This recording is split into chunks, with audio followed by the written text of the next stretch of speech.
A poluição ambiental é um dos problemas mais prementes e controversos da atualidade.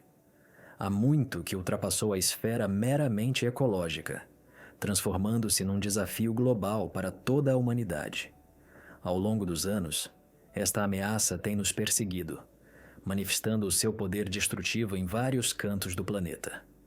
Atualmente, em algumas regiões, atingiu um nível de verdadeira crise, deixando cicatrizes irreversíveis tanto nos destinos humanos quanto nos frágeis ecossistemas naturais. Apesar dos inúmeros alertas e apelos de organizações internacionais, as medidas preventivas concretas permanecem, muitas vezes, inatingíveis ou tardias demais. Os seus esforços, embora visem reduzir os danos, revelam-se frequentemente insuficientes para evitar consequências catastróficas, apenas atenuando os seus efeitos, sem eliminar as causas. Nesta situação, surge uma questão pertinente: se o progresso, tão almejado pela humanidade, e as suas conquistas tecnológicas acabam por levar à destruição do mundo em que vivemos, valerá a pena? Refletindo sobre isto, podemos recorrer ao exemplo da cidade de Linfen, o coração cinzento da China, localizada na parte sudoeste da província de Shanxi. Esta cidade, escondida no interior do país, estende-se silenciosamente ao longo do curso inferior do rio Fen, tendo sido, no passado, um dos centros importantes do desenvolvimento da civilização chinesa. No entanto, hoje, Linfen é mais conhecida como um símbolo sombrio da catástrofe ecológica que se alastra dentro das suas fronteiras. É cercada por altas montanhas em quase todos os lados, formando uma bacia natural onde a poluição e as substâncias tóxicas se acumulam. Este relevo funciona como uma tampa sobre uma panela onde se acumulam resíduos tóxicos e emissões nocivas. A leste da cidade, estendem-se cadeias montanhosas dentadas, cujos picos, em muitos casos, ultrapassam os 1.000 metros acima do nível do mar. No lado oeste, a terra desce suavemente em direção ao grande rio Amarelo, que banha a região. Acima de tudo, eleva-se o Monte Huo, atingindo mais de 2.300 metros, servindo como um ponto de referência nesta área montanhosa. O ponto mais baixo da região, a parte sul da bacia, situa-se a uma altitude de pouco mais de 380 metros. Os cursos de água, formados pelo rio Fen e seus inúmeros afluentes, criam uma densa rede de artérias aquáticas que desaguam no rio Amarelo. No entanto, esta rede praticamente não permite que substâncias tóxicas saiam dos limites do vale, retendo as emissões nocivas dentro da região. O clima em Linfen é caracterizado por ser continental semiárido, moldado pelas monções, o que apenas agrava o problema da poluição. Os invernos são longos e secos, e os verões são quentes e sufocantes. A precipitação média anual é de cerca de 500 milímetros, e a maior parte ocorre entre junho e setembro. No verão, a temperatura frequentemente ultrapassa os 40 graus Celsius, e no inverno cai abaixo dos 20 graus Celsius negativos. Estas extremas oscilações de temperatura, em conjunto com o ar estagnado e a construção densa, criam condições ideais para a acumulação de substâncias nocivas e poluentes. Um importante ponto de viragem foi a década de 90 do século passado, quando o rápido desenvolvimento da China e a sua política de modernização provocaram um aumento acentuado da procura por carvão e outros combustíveis fósseis. Este processo foi acompanhado pelo início de uma exploração mineira privada intensa e descontrolada, espalhada pelas colinas, frequentemente realizada sem o devido controlo e com uma atenção mínima à segurança ambiental.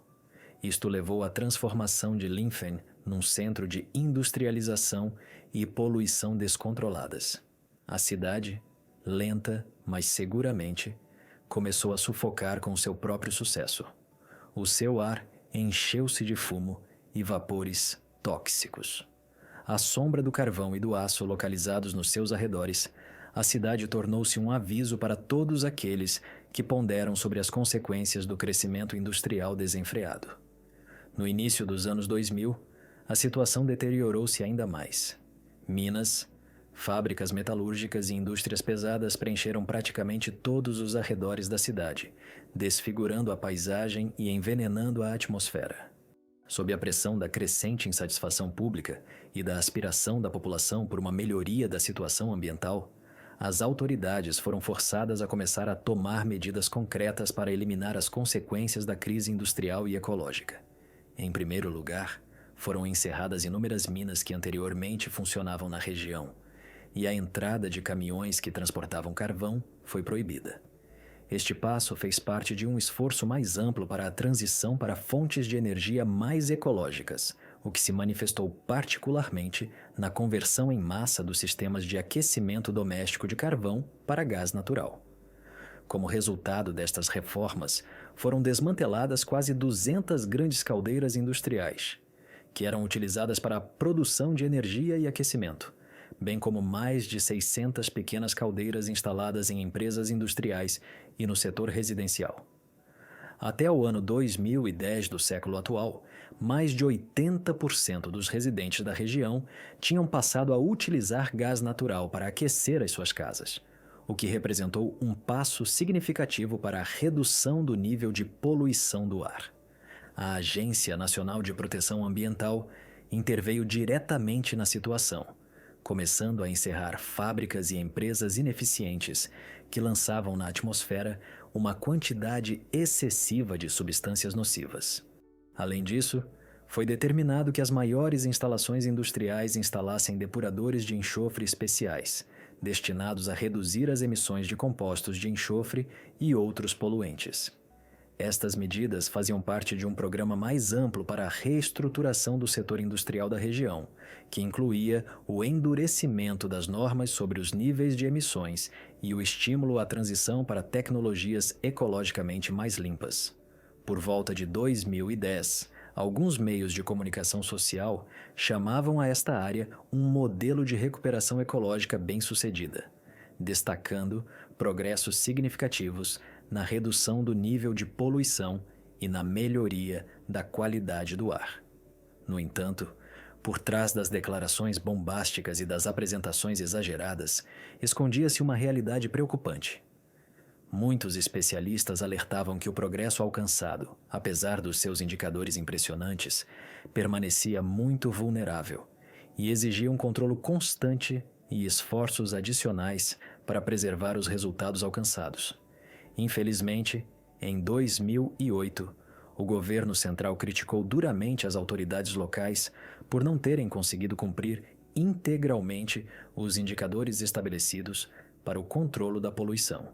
E no ano seguinte, ou seja, em 2019, esta cidade voltou a estar entre as mais poluídas do país, ocupando o último lugar em termos de qualidade do ar entre mais de 160 cidades da China.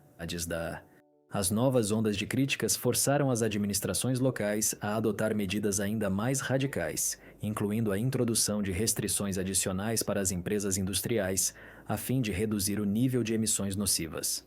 Mas, apesar de todos os esforços para muitos residentes, estes problemas ambientais já se tornaram parte do seu cotidiano, causando danos físicos, ecológicos e psicológicos difíceis de eliminar. Todos estes acontecimentos lembram a situação que ocorreu em Chernobyl, na Ucrânia, onde em 26 de abril de 1986 ocorreu uma explosão num dos reatores da central nuclear de Chernobyl. Como resultado deste evento acidental, uma enorme quantidade de substâncias radioativas foi lançada na atmosfera, espalhando-se pelo território da Bielorrússia, por 14 regiões da Ucrânia e por 19 regiões da Rússia. As consequências desta catástrofe afetaram mais de 4 milhões de hectares de florestas na Europa Central, levando à transformação de paisagens verdes outrora pitorescas e florescentes em zonas radioativas, perigosas para a vida e a saúde das pessoas. Nas fases iniciais da eliminação das consequências do acidente, As autoridades concentraram os esforços na limitação do contato das pessoas com as áreas contaminadas, especialmente com as terras agrícolas, a fim de impedir a propagação da radiação e proteger a saúde da população. Ao mesmo tempo, praticamente nenhuma atenção foi dada às florestas, embora os institutos científicos tenham alertado repetidamente para os riscos a longo prazo associados à contaminação dos ecossistemas florestais. Durante os primeiros anos após o acidente, foram tomadas poucas medidas para limpar ou descontaminar as áreas florestais, o que é particularmente notório na Bielorrússia, onde as florestas radioativas ocupam quase 10% de todo o território do país. Estas florestas esquecidas e abandonadas continuam a ser uma ameaça constante, uma vez que a radiação nelas se mantém e continua a penetrar nas medições constantes do nível de radiação perto da zona de exclusão, que se tornaram uma parte importante do trabalho dos especialistas, que procuram compreender e reduzir os perigos potenciais associados à atividade nas florestas localizadas perto da catástrofe de Chernobyl. Estes cientistas e especialistas procuram incessantemente novos métodos e tecnologias que permitam minimizar o impacto negativo da radiação no ambiente e na saúde das pessoas. É interessante notar que as próprias florestas, que se estendem ao redor da zona, desempenham um papel duplo. Por um lado, atuando como filtros naturais, ajudam a conter a propagação de partículas radioativas, impedindo a sua posterior penetração nos ecossistemas e nas localidades, e, por outro, permanecem como uma ameaça potencial, oculta e silenciosa. E estes maciços de árvores servem como uma barreira natural, retendo uma parte significativa das emissões radioativas que ocorreram como resultado da trágica explosão na central nuclear de Chernobyl em 1986. De acordo com as estimativas dos especialistas, mais de 80% das substâncias radioativas, como o césio, o estrôncio e o plutônio, foram absorvidas pelas florestas, que se revelaram uma espécie de gigantesco absorvedor natural. Ao entrarem nos ecossistemas florestais, os elementos radioativos começaram a circular pelos ciclos biológicos das árvores. Penetraram no solo, cresceram na vegetação jovem, resultando num ciclo fechado, em que as substâncias perigosas continuam a circular e a causar danos. Estas florestas atuam como biofiltros naturais, retardando o ritmo de propagação da radiação, mas ao mesmo tempo criam uma séria ameaça. Afinal, em determinadas circunstâncias, como incêndios florestais, infestações de pragas ou surtos de doenças, as partículas radioativas acumuladas podem voltar a entrar no ar e no solo, causando consequências perigosas. Por isso, as autoridades e os especialistas mantêm um controle rigoroso sobre estes territórios, a fim de evitar uma nova exacerbação da ameaça da radiação e evitar o surgimento de novos focos de contaminação. Os danos causados a estas florestas afetaram não só o mundo vegetal. Os animais que habitam estas florestas também sofreram alterações fisiológicas, e o nível de incidência de doenças entre eles aumentou drasticamente. Na região, começou-se a notar um aumento de doenças, como a encefalite transmitida por carrapatos e a tularemia, que são consideradas raras e perigosas para a saúde humana. Particularmente preocupante é a situação com a recolha de cogumelos, bagas e outros alimentos silvestres nestas zonas, uma vez que continua a representar uma séria ameaça para a saúde. E embora muitos residentes enfrentem dificuldades econômicas e pobreza, praticamente não têm outra escolha senão dedicar-se à recolha.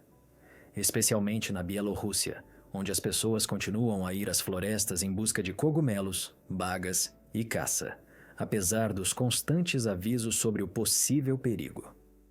Os estudos realizados pelo Instituto da Floresta da Bielorrússia e pelo Instituto de Medicina da Radiação de Gomel confirmam que a carga de radiação dos produtos florestais é 2 vezes superior aos indicadores análogos para os produtos agrícolas. Em particular, na região de Gomel, localizada no sul da Bielorrússia, mais de 40% da irradiação interna provém precisamente dos alimentos recolhidos nas florestas. particularmente perigosas são as áreas onde o solo e as condições climáticas contribuem para uma forte retenção da radiação. Aí, os cogumelos, as bagas e a carne de animais selvagens recolhidos podem conter até 5 vezes mais césio radioativo do que os alimentos normais. Para muitas famílias rurais, isto torna-se uma realidade cotidiana, uma vez que são precisamente esses produtos que constituem a base da sua dieta, apesar do destrutivo preço radioativo. Na Rússia, na cidade de Dzerzhinsk, a situação é ainda mais grave. Há mais de uma década que esta cidade, escondida na profundidade industrial da parte ocidental do país, permanece como uma testemunha silenciosa da tragédia e das consequências desses acontecimentos. Outrora, foi um centro da indústria soviética, dedicado à produção de armas químicas, e depois transformou-se num grande aterro de resíduos tóxicos. No período de 1930 a 1998, foram despejados aqui cerca de 200 mil toneladas de resíduos químicos, incluindo substâncias altamente perigosas como dioxinas, chumbo e mercúrio. Durante longos anos, na cidade de Dzerzhinsk, ocorreu uma catastrófica tragédia ecológica que deixou uma marca indelével nos destinos dos seus habitantes e na natureza circundante. Ao longo de muitos anos, os industriais locais, guiados exclusivamente por interesses egoístas, despejaram resíduos perigosos e compostos químicos diretamente perto dos reservatórios, não se preocupando com a posterior propagação das toxinas. Estes resíduos, em vez de serem devidamente neutralizados ou isolados, infiltravam-se profundamente no solo, penetravam nos horizontes subterrâneos e espalhavam-se por todo o território. Todo este processo ocorreu sem qualquer mecanismo de proteção, sem tentativas de minimizar os danos. Afinal, as fábricas trabalhavam em condições de extremo sigilo, ocultando os seus processos tecnológicos e as consequências ambientais. Naqueles anos, não existiam quaisquer leis normativas que regulassem as questões de proteção ambiental. A prioridade para as empresas era apenas o aumento dos volumes de produção, e não a preocupação com a saúde das pessoas ou a preservação da natureza. Assim, durante décadas, ocorreu um vazamento desimpedido de substâncias tóxicas para o solo e a água, saturada de compostos perigosos, penetrou silenciosamente, sem ser notada pelos outros, nos aquíferos subterrâneos. Após o encerramento de várias fábricas, foram recolhidas amostras de água subterrânea e os resultados surpreenderam todos.